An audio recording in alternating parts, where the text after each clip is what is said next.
வீக்கேபத்தை சார்ந்த அந்தோணியார் அவர்களின் 30ஆம் நாள் நினைவு நாளில் அவருடைய ஆன்மா இறைவனின் உயிரைப்பாற்றி அடைந்த வேண்டியும் இக்குடும்பத்தில் ஒற்றுமை, சமாதானம், அன்பு கிடைத்த வேண்டியும், உடல் உடல் கிடைத்த வேண்டியும், தொழில் முன்னேற்றம் கிடைத்த வேண்டியும், இறையாசி நிறைவாக கிடைத்த வேண்டியும், நேற்றைய நாளில் இறைவனின் மனித இயேசு மணிசூசை சபையை சார்ந்த அருட்சகோதரி ஆனி அவர்களின் ஆன்மா இறைவனின் இறைப்பாற்றி அடைந்த வேண்டியும், அடைச்சாணியை சார்ந்த ஆபிரகாம், சாரா இவர்கள் குடும்பத்திற்கு இறைவன் செய்த அனைத்து நன்மைகளுக்கு நன்றியாகவும், மகன் அந்தோணி, விஜே ஆகியோருக்கு விரைவில் திருமண காரியங்கள் நடைபெற வேண்டியும், சென்னையில் வசித்து வரும் மருமகன் ஜெயபால், மாதக்கடி, பேரப்பிள்ளைகள் ஆகியோரை இறைவனையோடு ஆசீர்வதிக்க வேண்டியும், பேரப்பிள்ளைகள் கல்வி, அறிவு, ஞானத்தில் நிறைந்து வளர வேண்டியும் இத்திருப்பலி ஒப்புப்படுத்தப்படுகிறது.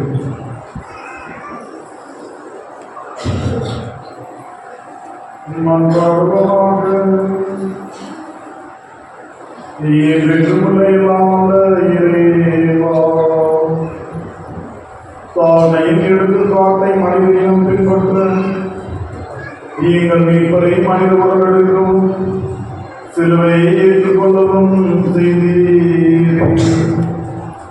அதனால் நாங்கள் அவரது பொறுமையை கற்றுக்கொண்டு அவரது உயிர்ப்பில் பங்கேற்க தகுதி பெறுமானால் எங்களுக்கு கனிவாய் அருள்வீராக. உமோடு தூயாவியாய் ஒன்றிற்கு இறைவனாய் என்றென்றும் வாழ்ந்து ஆட்சி செய்கின்ற அவருடைய உம்மை மன்றாடுகின்றோம்.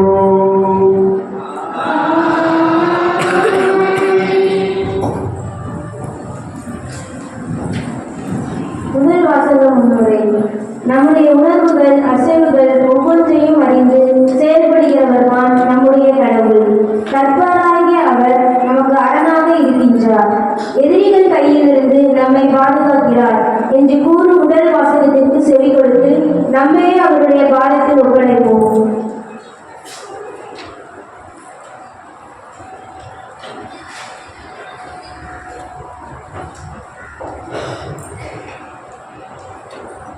முதல் வாசகம். நிந்தனை செய்வோருக்கு என் முகத்தை மறைக்கவில்லை, இறுதியை நான் அடைவதில்லை என்று அறிவேன். இறைவாக்கினர் எசையா நூலிலிருந்து வாசகம். அதிகாரம் 50, இறைத்திரு வசனங்கள் 4 முதல் 7 முடிய. நலிந்தவனை நல்வாக்கால் ஊக்குவிக்கும் அறிவை நான் பெற்றிட ஆண்டவராகிய என் தலைவர் கற்றோனின் நாவை எனக்கு அளித்துள்ளார். காலைதோறும் அவர் என்னை தட்டி எழுப்புகின்றார். கற்போர் கேட்பது போல் நானும் செவிகொடுக்க செய்கின்றார். ஆண்டவராகிய என் தலைவர் என் செவியை திறந்துள்ளார். நான் கிளர்ந்தெழுவதில்லை, விலகி செல்லவும் இல்லை. அடிப்போருக்கு என் முதுகையும் தாடியை பிடுங்குவோருக்கு என் தாடையும் ஒப்புவித்தேன். நிந்தனை செய்வோருக்கும் காரி உமிழ்வோருக்கும் என் முகத்தை மறைக்கவில்லை. ஆண்டவராகிய என் தலைவர் துணை நிற்கின்றார். நான் அவமானம் அடையேன், என் முகத்தை கற்பாறை ஆக்கிக் கொண்டேன். இறுதியை நான் அடைவதில்லை என்று அறிவேன். இது ஆண்டவர் வழங்கும் அருள்வாக்கு.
மறைத்தானே அவர் நீக்கட்டும்.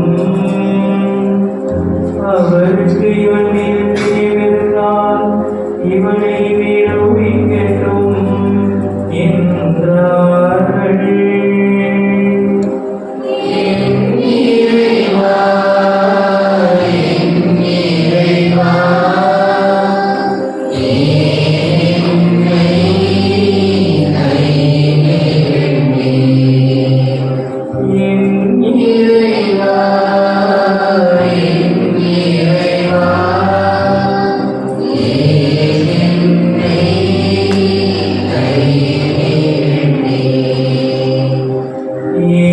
பல நாய்கள் என்னை சூழ்ந்து கொண்டன.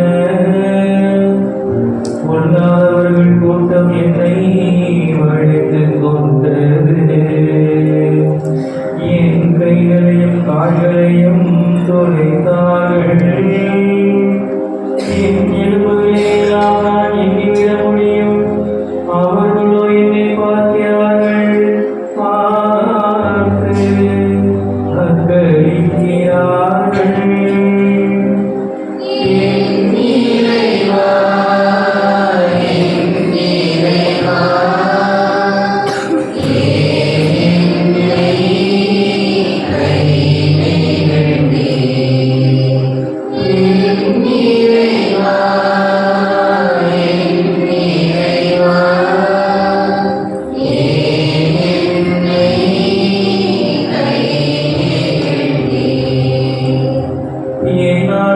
தங்களுக்குள் பகிர்ந்து கொள்கிறார்கள். என் உரை மீது சீட்டு போடுகிறார்கள். ஆனால் நீரோ ஆண்டவரை என்னை விட்டு தொலைவில் போய்விடாதேயும். எனக்கு துணையானி எனக்கு உதவிக்குரிய விரைந்து வாரும்.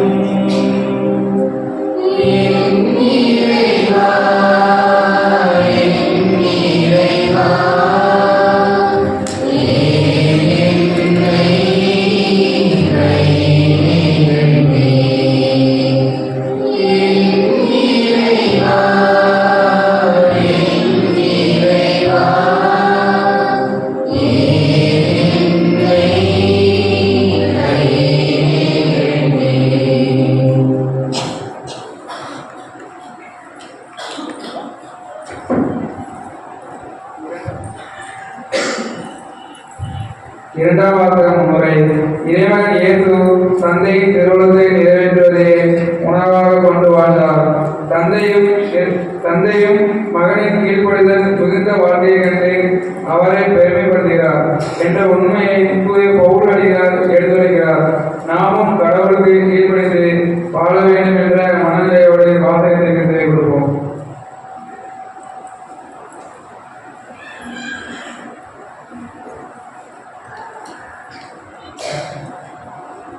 இரண்டாம் வாசகம். கிறிஸ்து தம்மையே தாழ்த்திக் கொண்டார், எனவே கடவுளும் கிறிஸ்துவை உயர்த்தினார். திருத்தூதர் பவுல் பிலிப்பியருக்கு எழுதிய திருமுகத்திலிருந்து வாசகம். அதிகாரம் 2 இறை வார்த்தைகள் 6 முதல் 11 முடிய. கடவுள் வடிவில் விளங்கிய கிறிஸ்து கடவுளுக்கு இணையாய் இருக்கும் நிலையை வழிந்து பற்றி கொண்டிருக்க வேண்டியதொன்றாக கருதவில்லை. ஆனால் தம்மையே வெறுமையாக்கி அடிமையின் வடிவை ஏற்று மனிதருக்கு ஒப்பானார். மனித உருவில் தோன்றி சாவை ஏற்கும் அளவுக்கு, அதுவும் சிலுவை சாவையை ஏற்கும் அளவுக்கு கீழ்ப்படிந்து தம்மையே தாழ்த்திக் கொண்டார். எனவே கடவுளும் அவரை மிகவே உயர்த்தி எப்பெயருக்கும் மேலான பெயரை அவருக்கு அருளினார். ஆகவே இயேசுவின் பெயருக்கு விண்ணவர், மன்னவர், கீழுள்ளதோர் அனைவரும் மண்டியிடுவர். தந்தையாம் கடவுளின் ஆட்சிக்காக இயேசு கிறிஸ்து ஆண்டவர் என எல்லா நாவுமே அறிக்கையிடும். இது ஆண்டவர் வழங்கும் அருள்வாக்கு.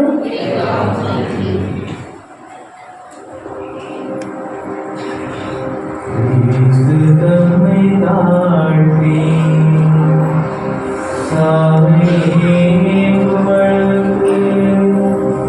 அதுவும் சிலுவை சாவே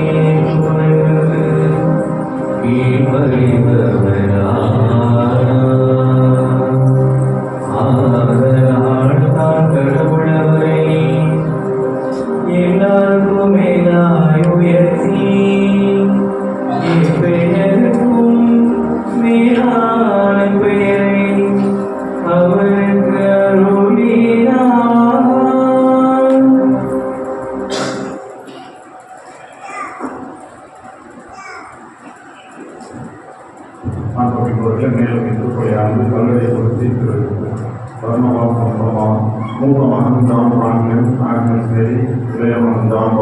பிரியா மூன்று குடும்பங்களுக்கும் இறைவன் நாளை செய்த அனைத்து நன்மைகள் நன்றியாகும். மூன்று குடும்பத்தினருக்கும் இறையன்பு இறையாசி இறை சமாதானம் கிடைக்கும். மூன்று குடும்பத்தினருக்கும் நல்ல உணர்வுள்ள அளவேண்டிய அவர்கள் செய்யும் தொழிலை இறைவன் நிறைவாக ஆசிரியக்கும். அவர்களின் தேவைகளை இறைவன் சந்திக்கவும் பேசுகிறார். நான் வீணான் தாமசி இறங்கி ஆண்டனி பிரபாகர் ரோனிக்ஸ் ஆண்டனி ஆங்கிலேயருக்கும் கல்வி ஞானம் ஒழுக்கம் இறைவத்தின் சுதந்திரங்களும் அக்கா பாத்திமாசி அருண் சுத்திரஜனா குடும்பத்தையும் இறைவன் நிறைவாக ஆசிரியக்கும். குடும்பத்தில் மரணமடைந்த அருணாரார் அந்தேதி அண்ணன் தங்கரார் அல்போன்ஸ் ஞானசௌந்தர்யம் படத்தில் இருக்கக்கூடிய அனைத்து ஆத்மாக்கள் இறைவனுக்கு பாடலை கொடுத்து வழிவழியாக தெரிவிக்கப்படுகின்றது. மேலும் கல்வியை குறித்து எஸ்எஸ் அழைக்கும் ஆசிரியர் மகன் ஜோசப் சோரிநாதன் ரோசின் இரு குடும்பங்களுக்கு இறைவன் மாவரை செய்த அனைத்து சாதனை நன்றியாக இக்குடும்பத்திற்கு இறை ஆசி இறை சமாதானம் கிடைக்கும். இக்குடும்பத்தினருக்கும் நல்ல உடல்நலம் கிடைக்கும். சிறப்பாக மகன் ஜோசப் சோரிநாதன் நல்ல உடல்நலம் வேண்டியும் பேரனுக்கும் படையலாம் அவருக்கு சேர்ப்பது மதிப்பெண் பெற்று தேர்வுகளும் ஏற்படி கிடைக்க என்ற கோர்ஸ் படிக்கலாம் என்பதை தேர்ந்தெடுக்க இறைவன்களுக்கு இறை ஞானத்தை கொடுக்கவும் குடும்பத்தில் மறைத்த அவரை ஞானமாம் சூசை இதயமாம் ராசர் சௌரியமாம் கோமாசம் அண்ணம் அக்காபூர்ணமாம் சிறுவஸ்தர் தலானன் சலிம் வசந்தா ஆகியோர் ஆசிரியர்களின் ஆன்மாக்களின் இந்தியரை பாஷைக்காக கொடுக்கப்படுகின்றது. மத்தியில் எழுதியபடி நம் ஆண்டவராய் இயேசு கிறிஸ்துவின் திருப்பாடல்.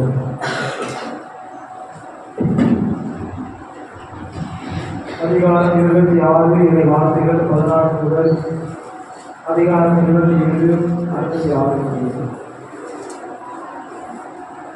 பண்டியவர்கள் ஒருவனாகி யூதாஸ் இஸ்கரியோத்து தலைமை வழிபட வந்தது. இயேசுவை உங்களுக்கு நான் காட்டிக் கொடுத்தால் எனக்கு என்ன தருவீர்கள் என்று கேட்டான். அவர்களும் 30 வெள்ளி காசுகளை எண்ணி அவனுக்கு கொடுத்தார்கள். அது முதல் அவன் அவரை காட்டிக் கொடுப்பதற்கு வாய்ப்பு தேடிக் கொண்டிருந்தான். குடிப்பற்ற அப்பங்களால் முதல் 4 சீடர்கள் இயேசுவை அணுகி வந்து, நீர் பாஸ்கா விருந்துண்ண நாங்கள் எங்கே ஏற்பாடு செய்ய வேண்டும் என விரும்புகிறீர் என்று கேட்டார்கள். இயேசு அவர்களிடம், நீங்கள் புறப்பட்டு நகருக்குள் சென்று இந்நாளிடம் போல் எனது நேரம் நெருங்கி வந்துவிட்டது. என் சிலரோடு உன் வீட்டில் பாஸ்கா கொண்டாடப் போகிறேன் என போதகர் கூறுகிறார் என்று சொல்லுங்கள் என்றார். இயேசு தங்களுக்கு பணித்தபடியே சீடர்கள் செயல்பட்டு பாஸ்கா விருந்துக்கு ஏற்பாடு செய்தார்கள். மாலை வேலையானது. அவர் பண்டிதர்களோடும் பந்தியில் அமர்ந்தார். அவர்கள் உண்டு கொண்டிருந்த பொழுது அவர், உங்களுள் ஒருவன் என்னை காட்டிக் கொடுப்பான் என உறுதியாக உங்களுக்கு சொல்கிறேன் என்றார். அப்பொழுது அவர்கள் மிக வருத்தமுற்றவர்களாய், ஆண்டவரே அது நானோ என ஒவ்வொருவரும் அவரிடம் கேட்டு தொடர்ந்தார்கள். அதற்கு அவர், என்னுடன் பாத்திரத்தில் தொட்டு உண்பவனே என்னை காட்டிக் கொடுப்பான். மானிட மகன் தம்மை பற்றி மறைநூலில் எழுதியுள்ளபடியே போகிறார். ஆனால் ஐயோ, அவரை காட்டிக் கொடுப்பவனுக்கு கேடு. அம்மனிதன் பிறவாதிருந்தால் அவனுக்கு நலமாயிருந்திருக்கும் என்றார். அவரை காட்டிக் கொடுத்த யூதாசும், ரவி நானோ என அவரிடம் கேட்டு இயேசு, நீயே சொல்லிவிட்டாய் என்றார். அவர்கள் உணவருந்திக் கொண்டிருந்த பொழுது இயேசு அப்பத்தை எடுத்து கடவுளை போற்றி அதை விட்டு சீடருக்கு கொடுத்து, இதை பெற்று உண்ணுங்கள், இது எனது உடல் என்றார். பின்பு கிண்ணத்தை எடுத்து கடவுளுக்கு நன்றி செலுத்தி அவர்களுக்கு கொடுத்து, இதில் உள்ளதை அனைவரும் பருகுங்கள், ஏனெனில் இது எனது உடன்படிக்கையின் ரத்தம், பலருடைய பாவ மன்னிப்புக்காக சிந்தப்படும் ரத்தம். இனிமேல் என் தந்தையின் ஆட்சி வரும் அந்நாளில் தான் நான் உங்களோடு பிரார்த்திப்பதாக குடிப்பேன். அதுவரை குடிக்க மாட்டேன் என நான் உங்களுக்கு சொல்கிறேன் என்றார். அவர்கள் முதல் பாடல் பாடிவிட்டு ஒழிய மலைக்கு சென்றார்கள். அதன் பின்பு இயேசு அவர்களிடம், இன்றிரவு நீங்கள் அனைவரும் என்னை விட்டு ஓடி போவீர்கள். ஏனெனில் ஆயரை வெட்டுவேன், அப்போது மந்தையுள்ள ஆடுகள் சிதறிக்கப்படும் என்று மறைநூலில் எழுதியுள்ளது.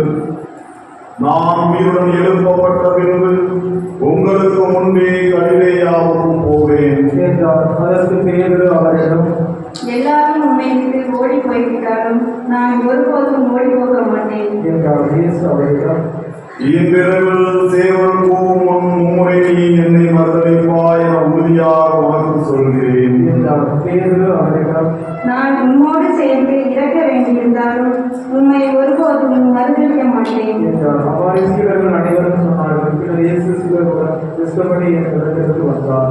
அவர், நான் அங்கே போய் இறைவனிடம் வேண்டுமனை இங்கே அமர்ந்திருங்கள் என்று அவர்களிடம் கூறி பேதுருவை செபதேயு மக்கள் இருவரையும் தம்முடன் கூட்டிச் சென்றார்.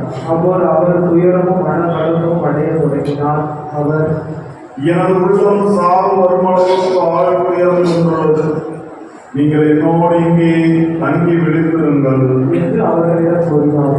சிலர் அவர்களுக்கு அப்பால் சென்று உங்களிடமிருந்து, என் தந்தையே முடிந்தால் துன்பத்தின் நம் என்னை விட்டு ஆகலாம்.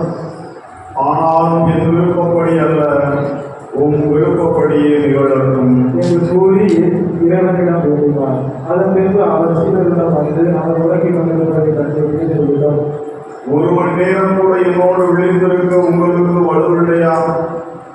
உங்கள் மனம் ஆர்வமுடையதுதான், ஆனால் உடல் வலுவற்றது. எனவே சோதனைக்கு உட்படாதிருக்க விழித்திருந்து இறைவனிடம் வேண்டுங்கள். என்றார். மீண்டும் சென்று, என் தந்தையே, நான் குடித்தால் துன்பத்தில் நம் அகல முடியாதென்றால் உமது திருவுளப்படியே ஆகட்டும் என்று இரண்டாம் முறையாக இறைவனிடம் வேண்டினார். அவர் திரும்பவும் வந்தபோது சீடர்கள் உலகில் கொண்டிருப்பதை கண்டார். அவர்களுடைய கண்கள் தூக்க கலக்கமாயிருந்தன. அவர் அவர்களை விட்டு மீண்டும் சென்று மறுபடியும் அதே வார்த்தைகளை சொல்லி மூன்றாம் முறையாக இறைவனிடம் வேண்டினார். பிறகு சீடரிடம் வந்து, இன்னும் உறங்கி ஓய்வெடுக்கிறீர்களா? பாருங்கள், நேரம் நெருங்கி வந்துவிட்டது. மாநில மகன் பாவிகளின் கையில் ஒப்புவிக்கப்பட இருக்கிறார். எழுந்திருங்கள், போவோம். இதோ என்னை காட்டிக் கொடுப்பவன் நெருங்கி வந்து விட்டான் என்று கூறினார். இயேசு தொடர்ந்து பேசிக் கொண்டிருந்த போது 12 ஒருவனாய் யூதாசு அங்கு வந்தான். அவனோடு குருக்களும் மக்களின் மூப்பர்களும் அனுப்பிய பெருங்கூட்டம் ஆள்களோடும் தடிகளோடும் வந்தது. அவரை காட்டிக் கொடுத்து இருக்கிறது. நான் ஒருவனை பெற்றுக்கொள்வேன், அவர்தான் இயேசு. அவரை பிடித்துக் கொள்ளுங்கள் என்று அவர்களுக்கு அடையாளம் சொல்லியிருந்தார். அவர் நேராக இயேசுவிடம் சென்று, ரவி வாழ்க என கூறிக்கொண்டு அவரை எச்சரித்தார். இயேசு அவரிடம், தோழா, எதற்காக வந்தான் என்று கேட்டார். அப்பொழுது அவர்கள் இயேசுவை அடக்கி அவரை பற்றி பிடித்து கைது செய்தனர். உடனே இயேசுவோடு இருந்தவர்கள் ஒருவர் தமது கையை சுற்றி மாடி உருவி தலைமை குருவின் பணியாளரை தாக்கி அவருடைய காதை கொடுத்தார். அப்பொழுது இயேசு அவரிடம், உனது வாழை அதன் உரையில் திரும்ப போடும். ஏனெனில் வாழ இருப்போர் அனைவரும் வாழால் அழிந்து போவர். நான் என் தந்தையின் துணையை வேண்ட முடியாது என்று நினைத்தாய். நான் வேண்டினால் அவர் 12 பெரும் படை பிரிவுகளுக்கு மேற்பட்ட வானதூரை எனக்கு அனுப்பி வைப்பாரே. அப்படியானால் இவ்வாறு நிகழ வேண்டும் என்று மறைநூல் வாக்கு எவ்வாறு நிறைவேறும் என்றால், அவ்வேளையில் இயேசு மக்கள் கூட்டத்தை பார்த்து, கல்வனை பிடிக்க வருவது போல் வாழ்களோடும் தடிகளோடும் என்னை கைது செய்ய வந்ததே. நான் நாள்தோறும் கோவிலில் அமர்ந்து கற்பித்துக் கொண்டிருந்தேன். நீங்கள் என்னை பிடிக்கவில்லையே. இதை வாக்கில் எழுதியவை நிறைவேறவே இவை அனைத்தும் நிகழ்கின்றன என்றார். அப்பொழுது சீடர்கள் எல்லாரும் அவரை விட்டுவிட்டு தப்பி ஓடினார்கள். இயேசுவை பிடித்தவர்கள் அவரை தலைவர்கள் கைவாளர்கள் கூட்டிச் சென்றார்கள். அங்கே மறைந்த அனைவரும் மூப்பர்களும் கூடி வந்தார்கள். பேதுரு தொலைவில் அவரை பின்தொடர்ந்து தலைமை குருவின் வீட்டு முற்றம் வரை வந்து வழக்கின் முடிவை பற்றி தெரிந்து கொள்வதற்காக உள்ளே நுழைந்து காவலரோடு உட்கார்ந்திருந்தார். தலைமை குருக்களும் தலைமை சங்கத்தார் அடைந்தது. இயேசுவுக்கு மரண தண்டனை விதிக்க அவருக்கு எதிராக பொய் சாட்சி செய்தனர். பல பொய் சாட்சிகள் கொண்டவரும் ஏற்ற சாட்சி கொடுக்கவில்லை. இறுதியாக இருவர் வந்தனர். அவர்கள், இவன் கடவுளுடைய திருக்கோவிலை இடித்து அதை 3 நாளில் கட்டி எழுப்ப என்னால் முடியும் என்றான் என்று கூறினார்கள். அப்பொழுது தலைமை குரு எழுந்து அவரிடம், இவர்கள் உனக்கு எதிராக கூறும் சான்றுக்கு மறுமொழி கூற மாட்டாயா என்று கேட்டார். ஆனால் இயேசு பேசாதிருந்தார். மேலும் தலைமை குரு அவரிடம், நீ கடவுளின் மகனாகிய மெசியாவா வாழும் கடவுளின் பெயரால் ஆணையிட்டு சொல்லுமாறு உம்மிடம் கேட்கிறேன் என்றார். அதற்கு இயேசு, நீரே சொல்கிறீர். மாநில மகன் வல்லவராம் கடவுளின் வலப்புறத்தில் வீற்றிருப்பதையும் வான மேகங்கள் மீது வருவதையும் இருவர் நீங்கள் காண்பீர் என உங்களுக்கு சொல்கிறேன் என்றார். உடனே தலைமைக்குள் தம்மையுடைய பிடித்துக் கொண்டு, இவன் கடவுளை பழித்துரைத்தான். இன்னும் நமக்கு சான்றுகள் தேவையா? இதோ இப்பொழுது நீங்களே பழித்துரையை கேட்கிறீர்களே, நீங்கள் என்ன நினைக்கிறீர்கள்? என்று கேட்டார். அதற்கு அவர்கள், இவன் சாக வேண்டியவன். என பதிலளித்தார்கள். பின்பு அவருடைய முகத்தில் துப்பி அவரை கையால் குத்தினார்கள். மேலும் சிலர் அவரை கன்னத்தில் அறைந்து, இறைவாக்கினர் மெசியாவே, உன்னை அடித்தது யார்? சொல் என்று கேட்டனர். பேதர் வெளியே முற்றத்துக்கு வந்திருந்தால் பணிகள் ஒருவர் அவரிடம் வந்து, நீயும் கலிலேயனாகிய இயேசுவோடு இருந்தவன் தானே? என்றார். அவரோ, நீ சொல்வது என்னவென்று எனக்கு தெரியவில்லை என்று அவர்கள் அனைவர் முன்னிலையிலும் மறுதளித்தனர். அவர் வெளியே வாயிலருகே சென்றபோது வேறொருவர் பணிகள் அவரை கண்டு, இவன் நாசரேத்து இயேசுவோடு இருந்தவன் என்று அங்கிருந்தவரிடம் சொன்னார். ஆனால் பேதுரு இம்மனிதனை எனக்கு தெரியாது. என ஆணையிட்டு மீண்டும் மறுதளித்தார். சற்று நேரத்திற்கு பின் அங்கே நின்றவர்கள் பேதுருவிடம் வந்து, உண்மையாகவே நீயும் அவர்களை சேர்ந்தவனே, ஏனெனில் உன் பேச்சை உன்னை யார் என்று காட்டிக் கொடுக்கிறது. என்று கூறினார்கள். அப்பொழுது அவர், இந்த மனிதனை எனக்கு தெரியாது என்று சொல்லி சபிக்கவும் ஆணையிடவும் தொடங்கினார். உடனே சேவல் கூறிட்டு, அப்பொழுது சேவல் கோபமும், நீ என்னை உங்களை மறுதலைவா என்று இயேசு கூறியதை மீது நினைவு கொடுத்து வெளியே சென்று மனம் வந்து அழுதார். பொழுது விடிந்ததும் தலைமை குருக்கள் மக்களை மூவர்கள் யாருடன் இயேசுவை கொள்ள அவருக்கு எதிராக ஆலோசனை செய்தனர். அவரை கட்டி இழுத்துச் சென்று ஆளுநர் பிளாசிடம் ஒத்திருந்தனர். அதற்கு இயேசு பதவி தீர்ப்பாளர்களை கண்டபொழுது அவரை காட்டிக் கொடுத்த யூதாசு மணமதத்தை தலைமை கொடுப்பதிடமும் மூப்பரிடமும் 30 வெள்ளிக்காசுகளை திருப்பி கொண்டு வழி பாவம் இல்லாதவரை காட்டிக் கொடுத்து பாவம் செய்தேன் என்றார். அதற்கு அவர்கள், அதை பற்றி எங்களுக்கு என்ன, நீயே பார்த்துக்கொள் என்றார்கள். அதன் பின்பு அவன் அந்த வெள்ளிக்காசுகளை கோவிலில் வைத்துவிட்டு புறப்பட்டு போய் தூக்கு போட்டுக்கொண்டார். தலைமை குருக்கள் வெள்ளிக்காசுகளை எடுத்து, இது இரத்தத்திற்கான விலையாளர்கள், இதை கோவில் காணிக்கை பெட்டியில் போடுவது முறையல்ல என்று சொல்லி கலந்தாலோசித்து அந்நியரை அடக்கம் செய்ய அவற்றை கொண்டு குயவன் நிலத்தை மாற்றினார்கள். இதனால் தான் அன்னிடம் இரத்த விலங்கினை இன்று வரை அழைக்கப்படுகிறது. இஸ்ரேல் மக்களால் விளைவிக்கப்பட்டவருடைய விலையான 30 வெள்ளிக்காசுகளை கழிப்பதற்கு ஆண்டவர் எனக்கு படிக்கப்பட்டது. அதை குயவனிடத்திற்கு கொடுத்தார்கள்.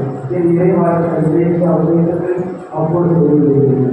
இயேசு ஆளுநர் காப்பு முறை செய்து கொண்டிருந்தார். ஆளுநர் அவரை நோக்கி, நீ யூதரின் அரசனா என்று கேட்டார். அதற்கு இயேசு, அவ்வாறு நீர் சொல்கிறீர் என்று கூறினார்.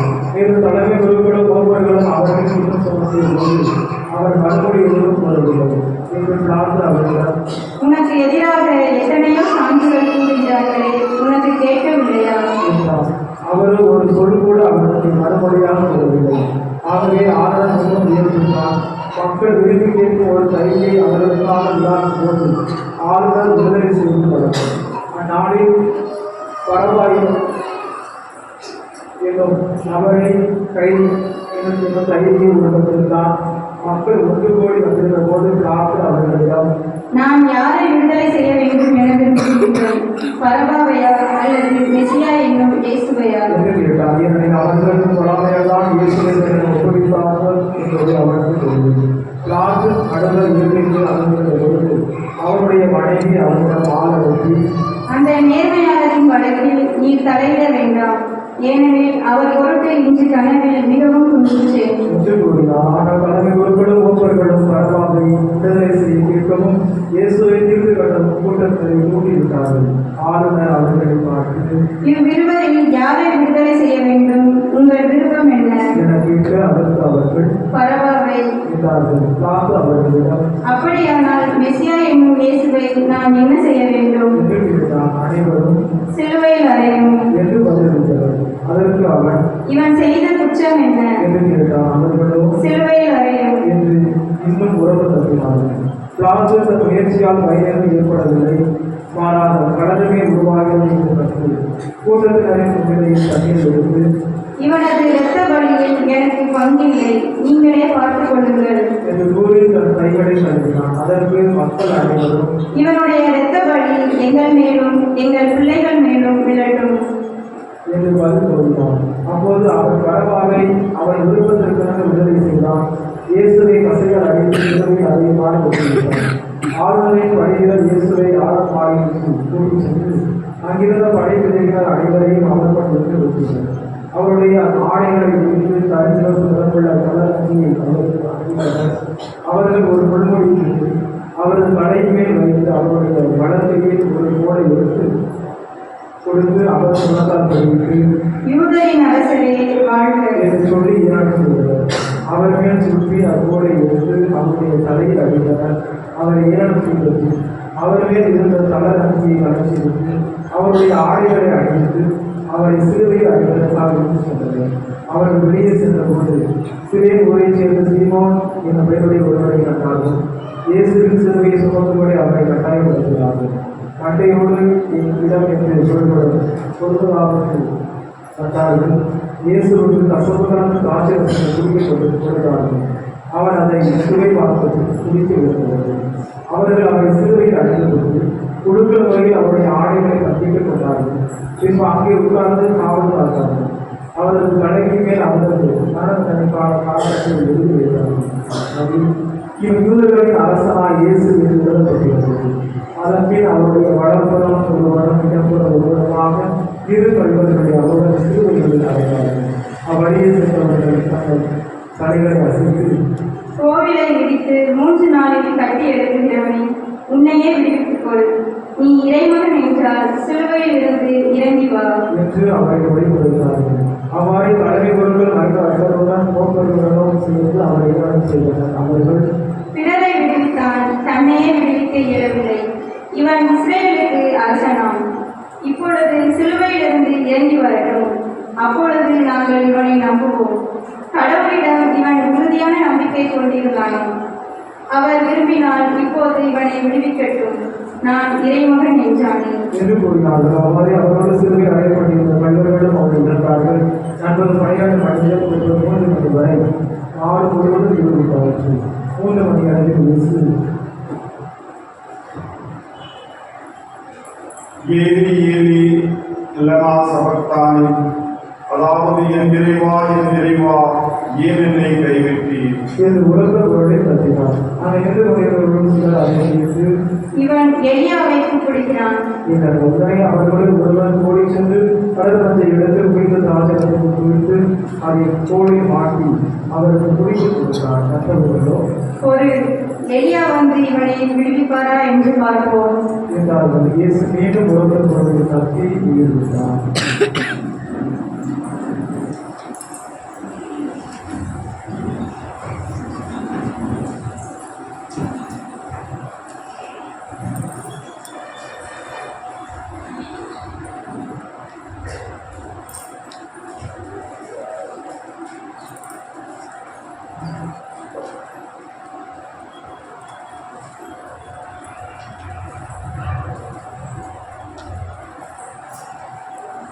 அதற்கு திருக்கோவிலுக்கு இடையிலிருந்து கீழ்வரை 2வது முடிந்தது. நிலம் நடுங்கியது. பாறைகள் திறந்தன. கல்லறைகள் திறந்தன.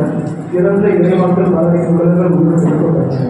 இயேசுவின் உயிர்த்தெழுதலுக்கு பின்பு இவர்கள் கல்லறைகளிலிருந்து வெளியே வந்து எருசலேம் திருநகரத்திற்கு சென்று பலருக்கு திறந்தார்கள்.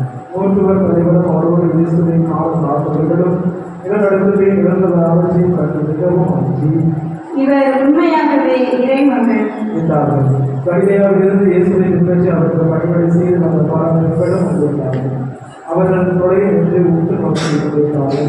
அவர்களிடையே மகதலா அறியாமல் நான்கு யோசிப்பு அல்லது பாய் அறியாமல் சகோதரிகள் மக்களுடைய பாய் இருந்தார்கள்.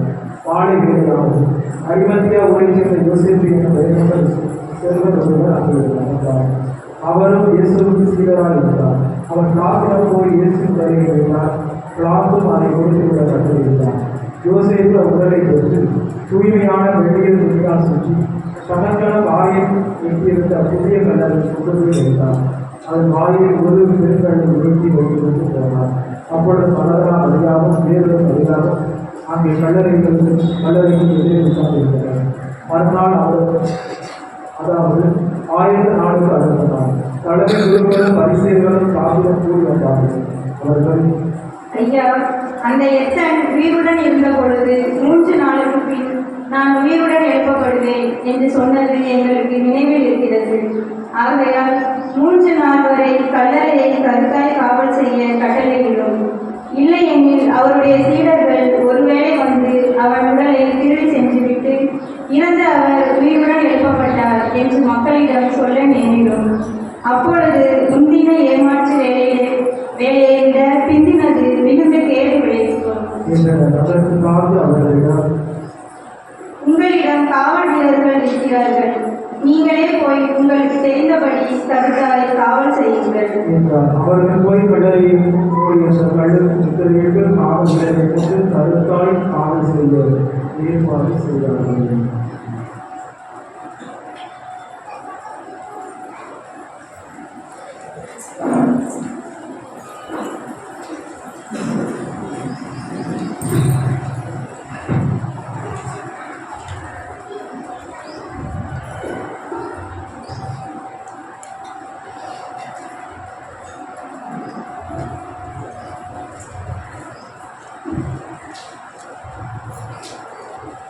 ஆண்டவர் இயேசுவில் அன்பும் பாசமும் நிறைந்த சகோதரர்களே, இயேசுவினுடைய திருப்பாடுகளை தியானிக்கும் விதமாக புனித வாழ்க்கைக்குள் நாம் ஒரே குடும்பமாக ஈடுபடுகிறோம்.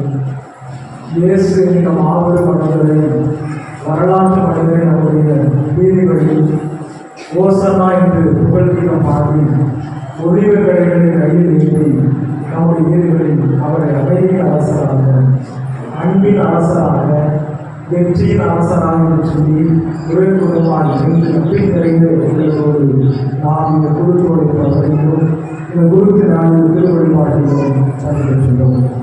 அன்பிற்கினியவர்களே, ஓசன்னா என்ற வெற்றி குலங்கத்தோடு தொடங்கப்பட்ட இந்த புனித மிக்க பயண நாளாகி இன்று வாசிக்கப்பட்ட திருவழிபாட்டினுடைய வாசக அடிப்படையில் இன்றைய நாளினுடைய குருத்தோலின் ஆய்வுக்கான மையமாக இருப்பது இயேசு ஒரு அமைதியின் அரசராக, வெற்றியின் அரசராக அந்த வீதிகளில் வளம் வந்துள்ளார் என்ற மாபெரும் அடையாளத்தை எடுத்து காண்கிறது.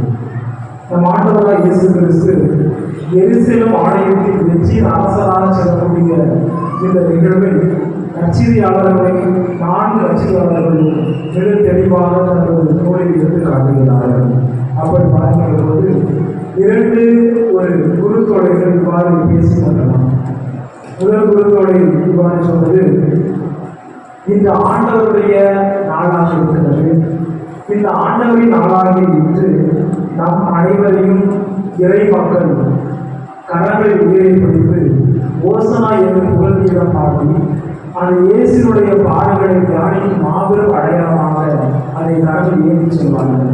எனவே குருத்தொடையாகி நான் இயேசுக்காக பயன்படுகிறேன், இயேசுக்காக நான் என்னையை பண்படுத்துகிறேன் என்று முதல் குருத்தொடை பார்க்கிறார். அதை பார்த்து 2வது குருத்தொடை அதை பார்த்து சொல்லலாம், நீ இயேசுக்காக பயன்படுகிறாய், பண்படுத்தப்படுகிறாய்.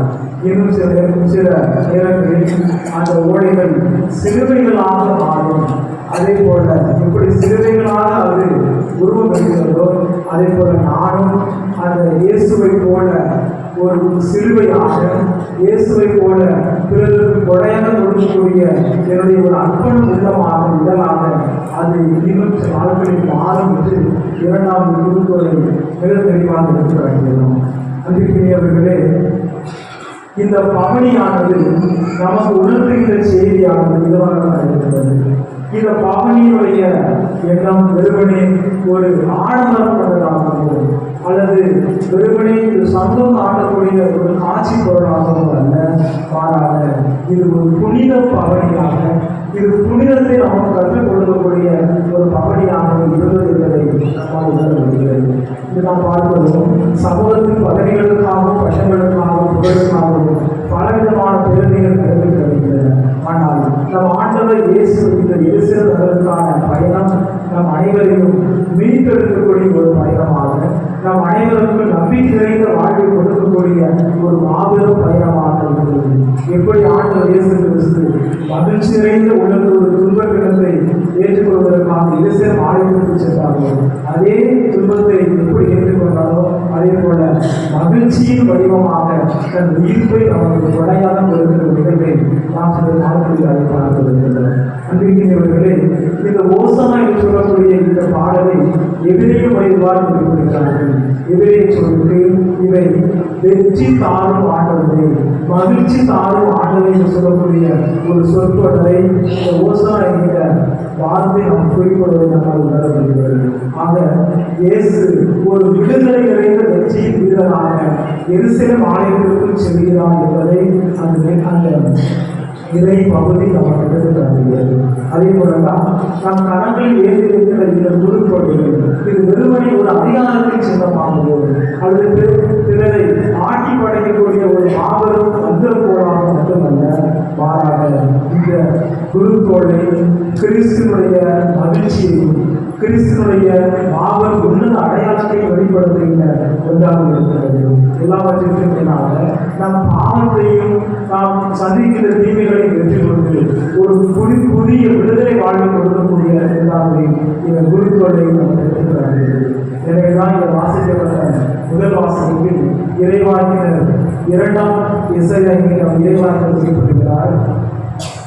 யூதேயா நாட்டு மக்கள் பார்வோனிய நாட்டில் அடிமைகளாக இருந்தார்கள். இந்த அடிமைகளாக இருக்கின்ற மக்களுக்கு கடவுளின் வார்த்தை எடுத்துச் சொல்லி அவர்களுக்கு ஒரு விடுதலை நிறைந்த வாழ்வு கொடுக்க வேண்டும் என்பதற்காக தந்தை கடவுள் அவரை யூதேய நாட்டிற்கு அனுப்பினார். பார்வோனிய நாட்டில் யாரெல்லாம் அடிமைகளாக இருக்கிறார்களோ அடிமைகளாக இருந்த மக்களை விடுவித்து ஆண்டவர் சொல்லக்கூடிய நாட்டிற்கு அழைத்து சென்று எல்லா செல்வங்களை அவர்களுக்கு கொடுக்கிற மாபெரும் இறைவாக்கினராக இருக்கிறார். எனவேதான் துன்புறும் ஊழியராக இறைவாக்கினர் இசையருடைய வாழ்வு நமக்கு எல்லாம் கடவுளின் மகிமைக்காக என்று எண்ணி, எல்லாம் கடவுளின் ஆட்சிக்காக என்று எண்ணி, எல்லாம் கடவுளின் பணி என்று சொல்லி அந்த கடவுளை மையப்படுத்தியதாக அவருடைய பணி இருந்தது. அப்படி பணி செய்த காரணத்தினால்தான் அவர் மாபெரும் துன்பத்தை தன்னுடைய வாழ்க்கையில் பெற்றுக்கொண்டவராக இறைவாக்கினர் இசையா இருப்பதை என் முதல் வாசகம் திருப்பிய சகோதர சகோதரர்களே, இந்த நிலையில் வாசிக்கப்பட்ட 2ஆம் வாசகத்தில் பவுலுடைய பிலிப்பியர்களின் அளவில் மிக தெளிவாக குறிப்பிடுகிறார். பிலிப்பிய மக்களே, உங்களிடையே காணப்படக்கூடிய பொறாமை நிறைந்த வாழ்ந்து, ஆணவ நிறைந்த இல்லம், போட்டி மனப்பாங்கு இவற்றையெல்லாம் நீங்கள் விடுத்து நீங்கள் நம்பக்கூடிய அந்த கிறிஸ்து கொண்டிருக்கிற தாழ்ச்சி நிறைந்த பண்பை நம்பிக்கையோடு கீழ்ப்படுவதை ஏற்றுக்கொள்ள வேண்டும். ஏனென்றால் அதுதான் நீங்கள் கிறிஸ்துவுக்கு காட்டக்கூடிய மாபெரும் நம்பிக்கை அடையாளமாக, உன்னத அடையாளமாக இருக்கும் என்று பவுலுடைய தெளிவாக இருக்கிறார். ஏனென்றால் பவுலடியா எந்த அளவுக்கு கிறிஸ்துவையும் கிறிஸ்தவத்தையும் அழிக்க வேண்டும் எண்ணினாலும் அதைவிட பண்படங்கு கிறிஸ்துவையும் கிறிஸ்துவின் விழுமியத்தையும் எல்லா மக்களுக்கும் கொடையாக கொடுக்க வேண்டும் என்ற மாபெரும் உன்னத இறை வார்த்தையை வாழை வெளிச்சென்றவராக அவருடைய வாழ்க்கை இருக்கிறது. மனித சமூகத்தின் விடியலுக்காக தன்னையே முழுவதுமாக ஒப்புக்கொடுத்த ஆண்டவர் இயேசு கிறிஸ்து எது கடவுளின் திருவுளமோ அதுவே என்னுடைய விருப்பத்திற்கு எண்ணி கடவுளின் திருவுளத்திற்கு ஏற்றவாறு தந்தை விருப்பத்திற்கு ஏற்றவாறு தன் வாழ்வை நமக்காக வெளிச்சென்றவராக நம் ஆண்டவர் இயேசு இருக்கிறார். நீங்கள் வாசிக்கப்பட்ட நீர்வெளியை நச்சீர் வாசகம் நமக்கு நிறுத்துகின்றது. இயேசுடைய பாடுகளை நமக்கு மிக தெளிவாக எடுத்துக்காட்டிய ஒரு நச்சேரி வாசகமாக அந்த நச்சீர் வருகின்றது. என் நம்பிக்கைய சகோதர சகோதரிகளே, குருத்தோலை பவனி வெறுமனே இது சமூகத்துடைய மற்றொரு பவனி அல்ல, மாறாக இது ஒரு புனிதத்தின் பவனி. புனித வாரங்களுக்குள் நாம் ஒரே குடும்பமாக இணைந்து செல்வதற்கும் புனித வாரத்தில் நாம் இயேசுவோடு இணைந்து நாம் பயணிப்பதற்கும் அந்த இயேசுப்பட்ட பாடலை நம்முடைய குடும்ப பாடலோடு இணைந்து பார்த்து எப்படி இயேசு பாடலை சுமந்து கொண்டு தன் வாழ்வில் வெற்றி பெற்றாரோ அதே போல நாமும் நம்முடைய பாடலை இணைந்து பார்த்து நாமும் இருக்கிற கிறிஸ்துவோடு வெற்றி காண வேண்டும். அதுவே நம்முடைய இலக்காக இருக்கிறது. எனவே இந்த குருத்தோலை பற்றி நாம் வந்து இயேசு நமக்கு சொல்லுகிறார். நீங்கள் எப்படி அமைதியின் அரசரை உள்ளத்திலும் இல்லத்திலும் ஆலயத்தை வருகிறீர்களோ அதே போல் நம்முடைய வாழ்க்கையிலும் வரக்கூடிய புனித நாட்களில் இயேசுவை நம்முடைய உள்ளத்தில் அன்பின் அரசராக அமைதியின் அரசராக எல்லா மக்களுக்கும் அவரே உடலை வருவதற்கு மீட்பில் குறையாத பொறுப்பாக இருக்கிற உன்னத நம்பிக்கையோடு இந்த வழியை இணைந்து கொண்டாடுவோம். ஆண்டவர் அந்த பிள்ளைகளை எப்பொழுதும் சீரோடு நிறைவாக ஆசீர்வதித்து தருவாராக.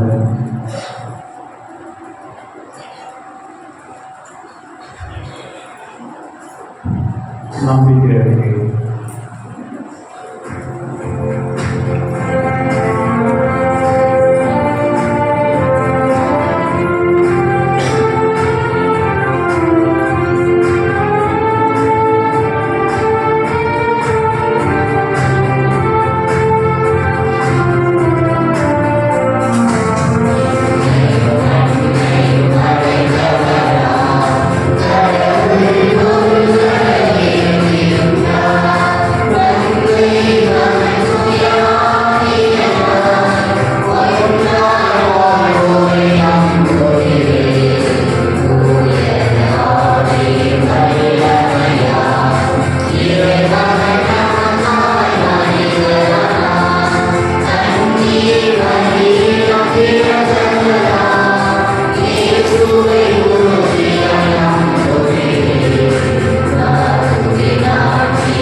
கிறிஸ்து உரத்த குரல் எழுப்பி கண்ணீர் சிந்தி வேதங்களையும் மன்றாட்டுகளையும் தன் தந்தையிடம் ஒப்புக் கொடுத்த இக்கார்களின் நாளில் கடவுளை தாழ்மையுடன் மன்றாடுவோம். அவர் தம் மகனுடைய பணிவை முன்னிட்டு நம்முடைய வேண்டுதல்களை கனிவுடன் கேட்டு அருள்வாராக.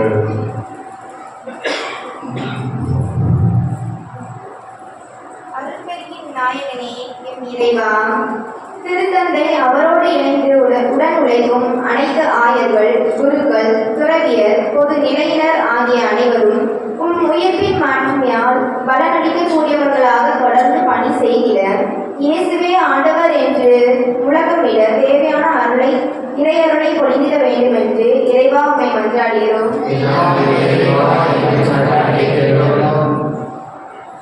நன்மையின் நாயகனே எம் இறைவா, வரவிருக்கும் இப்புனித வார நாள்களில் நாங்கள் எங்கள் பாவங்களையும் பலவீனத்தையும் குற்றக்குறைகளையும் களைந்து வழக்கமாக மேற்கொள்ளும் நிகழ்வாக பாஸ்கா விழாவை கொண்டாடாமல் உள்ளத்தில் மாற்றம் நிறைந்தவராகவும் தூய மனதுடன் உண்மை அணுகி வரவும் இறைவா உண்மை மன்றாடுகிறோம்.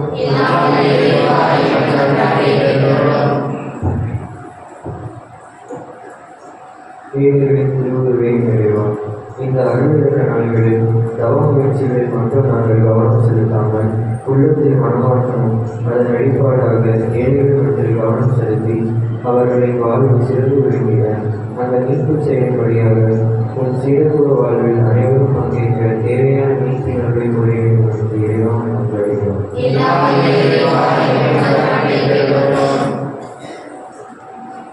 அன்பு தந்தையே இறைவா, இன்று உலகளாவிய நவீன வளர்ச்சி என்ற பாதை வளர்ந்த நாடுகளின் பொருளாதார தாக்கத்தில் சிக்கி தவிக்கும் ஏழை நாடுகளில் வேலையில்லா திண்டாட்டம், பொருளாதார நெருக்கடிகள், ஊழல், லஞ்சம், தீவிரவாத அச்சுறுத்தல்கள் இவைகளினால் வாழ்வை இழந்து தவிக்கும் ஏழை மக்களின் மீது உமது அளவு கடந்த இரக்கத்தினால் இத்தவக்கால அருள்வாரங்களை பெற தேவையான உமது வல்லமையை பொழிந்திட வேண்டும் என்று இறைவாவுடன் கொண்டாடுகிறோம்.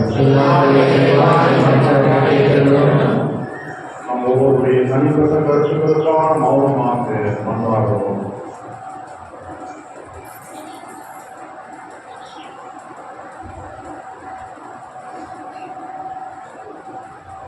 மன்றாடுவோமா? ஆண்டவரே, உம்மை நோக்கி மன்றாடும் மக்களுக்கு துணையாக வாரும். எங்கள் ஆட்களினால் அடைய இயலாது உன் திருமகளுடைய பாடுகளின் பயனாக பெற்றுக்கொள்ள செய்தவர்கள் என்றென்று வாழ்ந்து ஆட்சி செய்கின்ற அவர் வழியாக உண்மை மன்றாடுகின்றோம்.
நீர் மீது கொண்டுள்ள இரக்கம் நெருங்கி வருவதாக எங்கள் செயல்களால் தகுதியற்றவர்களாய் இந்த ஒரே வழியினால் உமது இரக்கத்தை முன்கொண்டியே நாங்கள் கண்டுணர்வோமா? எங்கள் ஆண்டவராய் இயேசு கிறிஸ்து வழியாக உம்மை மன்றாடுகின்றோம்.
கடமை மீட்புக்குரிய செயலுமா மாசற்ற பாதைகளுக்காக பாடுபடும் தீயோரின் மீட்புக்காக யாகத்தில் விடப்படவும் அவரது இறப்பு எங்கள் பாவங்களை போக்கியது. அவரது உயிர்த்தெழுதல் எங்களை உமக்கு ஏற்புடையவர்கள் ஆகவே நாங்கள் வாழ்ந்தோரோடு உம்மை புகழ்ந்து போற்றி அகழ்ந்து கொண்டாடி ஆர்ப்பரித்து பாடுவதாவது.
ஆண்டவரே, நீர் மெய்யாகவே தூயவர். உம்முடைய படைப்புகள் எல்லாம் உம்மை புகழ்வது கருணை. ஏனெனிலும் திருமகனாய் எங்கள் ஆண்டவர் இயேசு கிறிஸ்து வழியாக தூய ஆவியாரின் செயலாற்றலால் அனைத்தையும் உயிர்ப்பித்து தூய்மைப்படுத்துகின்றேன். கதிரவன் தோன்றி மறையும் வரை உமது பெயருக்கு தூய காணிக்கையை ஒப்புக் கொடுக்குமாறு உமக்கென மக்களை இளையரால் ஒன்று சேர்த்து வருகின்றேன்.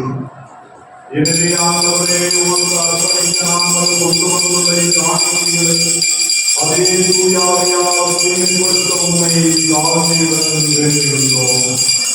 இவ்வாறும் திருமகனாய் எங்கள் ஆண்டவர் இயேசு கிறிஸ்துவின் உடலாகவும் இரத்தமாகவும் எங்களுக்கு இவை மாறுபனவாகும். அவர் பணிந்தவாறே மறைவுகளை கொண்டாடுகின்றோம். ஏனெனில் அவர் காட்டிக் கொடுக்கப்பட்ட இரவில் அப்பத்தை எடுத்து நன்றி செலுத்தி அதை ஆசீர்வதித்து அதை பிட்டு தான் சீடர்களுக்கு அளிக்க கூறியதாம். அனைவரும் இதிலிருந்து பெற்று உண்ணுங்கள். ஏனெனில் உங்களுக்காக கையளிக்கப்படும் என் உடல்.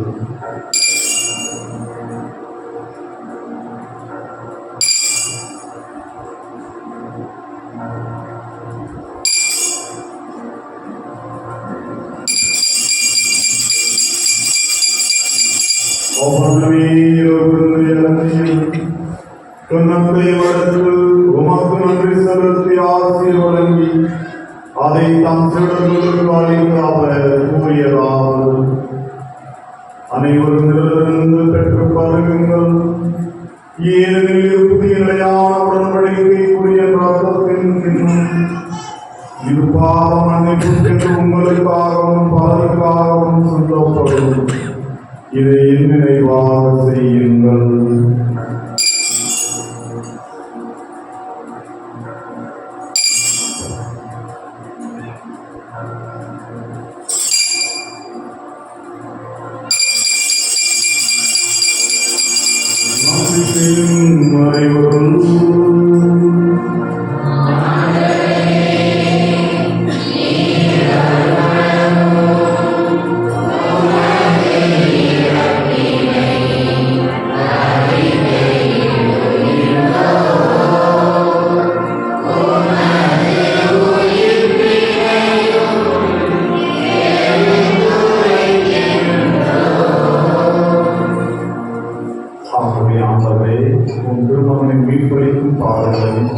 வியப்புக்குரிய உயிர்ப்பினையும் முன்னேற்றத்தையும் நாங்கள் நினைவு கூறுகின்றோம். இவர் மீண்டும் வருவார் எதிர்பார்த்து நாங்கள் இப்புனிதமான உயிருள்ள வழியை நன்றி செலுத்தி உமக்கு ஒப்புக் கொடுக்கின்றோம். ஒவ்வொரு அவையின் காணிக்கையை கண்ணோக்கியது உண்மை கொண்டாடுகின்றோம். இப்பலியினால் நீர் உடம்பு கணிய திருவிடமானே. இவ்வாறு திருமகளின் திருமுறைகள் திருத்தாலும் கண்டிருந்தான். அவருடைய தூயாவியால் நிரப்பட்டு கிறிஸ்துவுக்குள் ஒரே உடலும் ஒரே உள்ளமும் உடையவராக விளங்க செய்வீராக. இவரே எங்களை நோக்கி என்றும் காணிக்கையாக்குவாரா. இவ்வாறு நாம் தெரிந்து கொள்ளப்பட்டவர்களோடு முதலாக புனிதமிக்க கண்ணியும் கடவுளின் தாயுமான மரியாள், அவருடைய கணவரான புனித யோசேப்பு, புனித திருத்தூதர்கள், மாண்புமிகு மறை சாட்சியர், எங்களுடைய பங்கின் பாதுகாவலான கோடி அற்புத பதுவை அந்தோனியா, மற்ற புனிதர்கள் அனைவரோடும் நாங்கள் உரிமை பெற்று தகுதியுடையோடு ஆவோமா. இவர்களின் வேண்டுதலால் நாங்கள் என்றும் உமது உதவியை பெறுவோம் என உறுதியோடு இருக்கின்றோம்.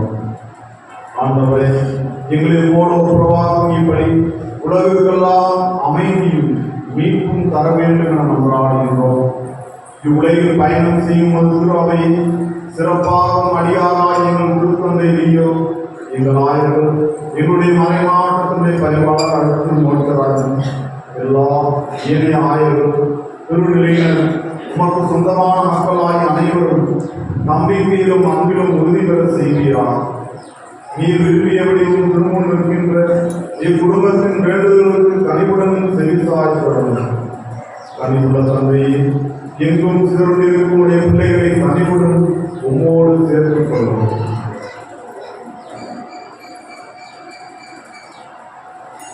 இறந்து போன எங்கள் சகோதர சகோதரிகளையும் உமக்கு உகந்தவராய் வாழ்ந்து உலகை விட்டு சென்ற அனைவரையும் உமது ஆட்சியில் கனிவுடன் ஈர்ப்பதும் நாங்கள் மனதும் சேர்ந்து அவர்களோடு உமது ஆட்சியால் என்றும் மனநிறைவு அடைவோம் என எங்கள் ஆண்டவராய் விருது வழியாக இதில் நோக்கியிருக்கின்றோம். இவர் வழியாகவே நீர் உலகிற்கு எல்லா நன்மைகளையும் வழங்குகின்றீர்.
இதை வழிமுறையால் பயிற்சி பெற்ற நாம் தொழில் சொல்வோம்.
யாதொரு கலக்கமுமின்றி நலமாயிருப்போம். நாங்கள் நோக்கியிருக்கும் தீர்ப்பதற்காக எம்மி வருகைக்காக காத்திருக்கின்றோம்.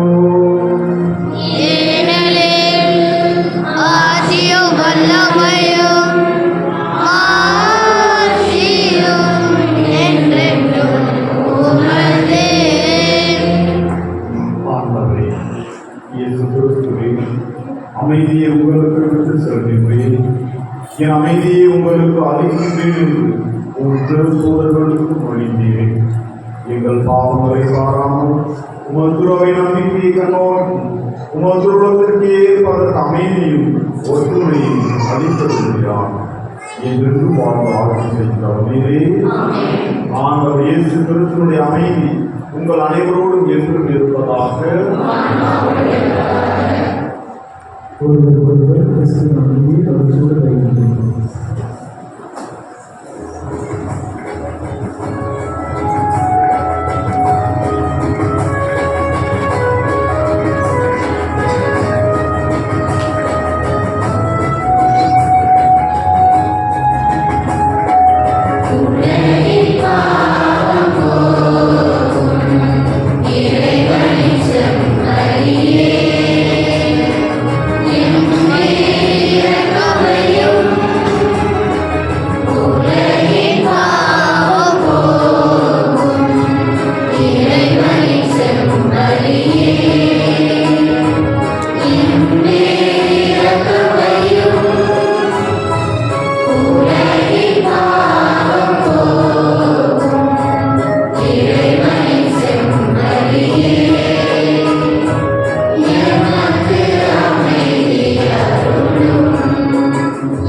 இதோ இறைவனின் சமரியோடையும் பாவங்களை போக்குவர். சமரியில் விருந்துக்கு அழைக்க பெற்றோர் பேறு பெற்றோர்.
இன்றைய பொறுப்பு ஞாயிறு திருப்பணியை சிறப்பு செய்த இளையோர்கள் மற்றும் மறைமொழி மாணவ மாணவியர் அனைவருக்கும் சிறப்பான நன்றியும் பாராட்டுகளும் தெரிவித்துக் கொள்ளப்படுகிறது.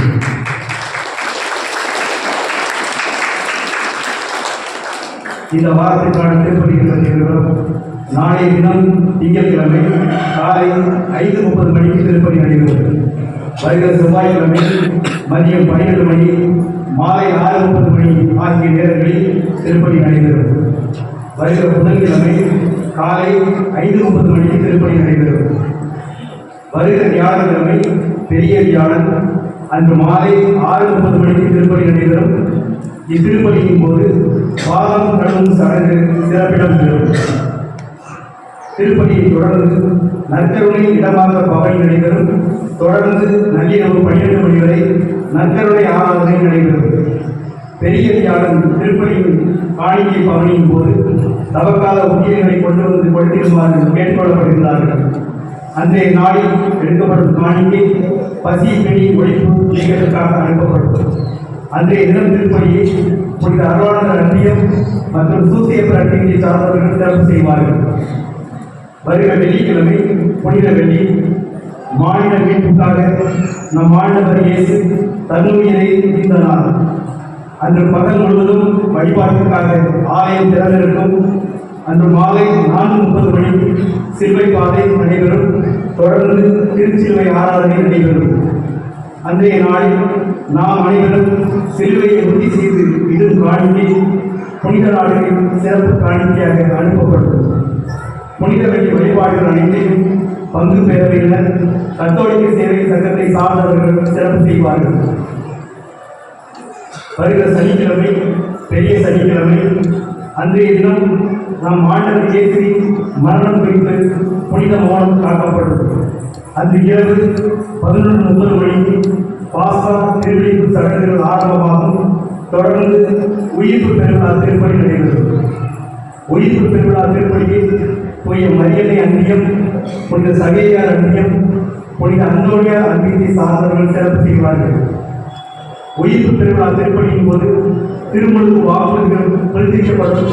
எனவே உயிர்ப்பு பெருவிழா திருப்பணியின் போது வருகையின் போது மெழுகுதிரியுடன் வருகையின்படி கேட்டுக்கொள்ளப்படுகிறார்கள்.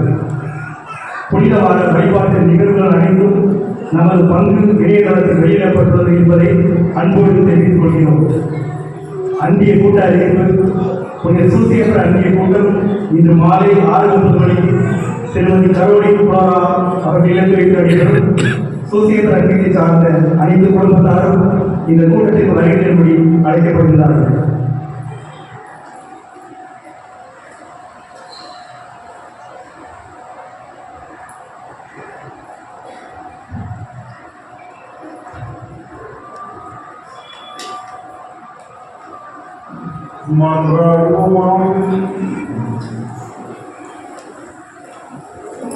ஆண்டவரை படைகளால் நிறைவேற்ற நாங்கள் உண்மை பணிவுடன் வேண்டுகின்றோம்.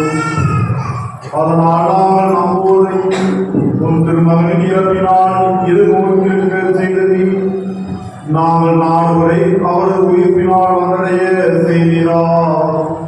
எங்கள் ஆண்டவராய் இயேசு கிறிஸ்து வழியாக உம்மை மன்றாடுகின்றோம். சிறப்பு மன்றாடுக்காக தலைவர் ஆண்டவரே, உம்முடைய இந்த குடும்பத்துக்காக எங்கள் ஆண்டவரை இயேசு கிறிஸ்து துன்புறுவோருக்கு தம்மை கையளிக்கும் சிலுவையின் கொடுமையை தாங்கிக் கொள்ளவும் தயங்கவில்லை. நீரி குடும்பத்தை கண்ணோக்கி அருள் புரிவீராக. எங்கள் வாழ்ந்து ஆட்சி செய்கிற அவருடைய உம்மை மன்றாடுகின்றோம். ஆண்டவர் உங்களோடு இருப்பாராக.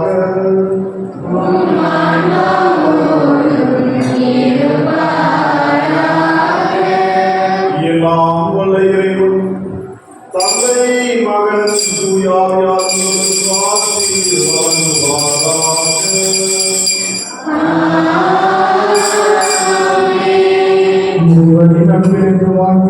சென்ற வாழுங்கள்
ஆமென்.